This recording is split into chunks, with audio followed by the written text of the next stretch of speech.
कांग्रेस हुकूमत से ग्रुप 2 की जायदादों में 2000 और ग्रुप 3 की आसामियों में 3000 तक इजाफे के मुतालबे पर ग्रुप मुलाजिमतों के ख्वाहां और बेरोजगार नौजवानों ने आज धरना चौक पर शदीद एहतजाज मुनज़्ज़म किया।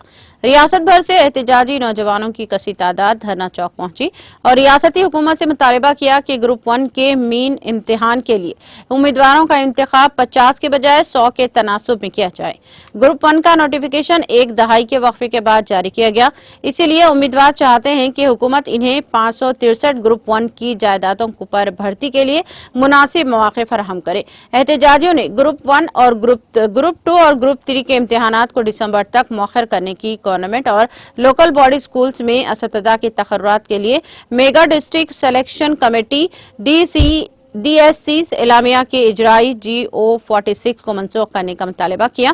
उन्होंने कहा कि रियासती हुकूमत 30,000 आसामियों पुर के और जबकि माजी की BRS हुकूमत में इन जायदादों पर तकर्रुरात का अमल शुरू किया गया था। हम चाहते हैं कि ये हुकूमत ग्रुप 2 और ग्रुप 3 के नोटिफिकेशन को मनसूख करे और जायदादों में इजाफा करते हुए अज सरे नौ नोटिफिकेशन जारी करे। MGO 46 को भी मनसूख करने का मुतालबा कर रहे हैं। रेड्डी ने मजीद कहा कि जैसा कि कांग्रेस पार्टी ने असेंबली इंतखाबात में वादा किया था, हम हुकूमत से मुतालबा करते हैं कि ग्रुप 2 और ग्रुप 3 खिदमात में जायदादों को बढ़ाया जाए और साथ ही नए उम्मीदवारों के लिए रजिस्ट्रेशन शुरू किया जाए।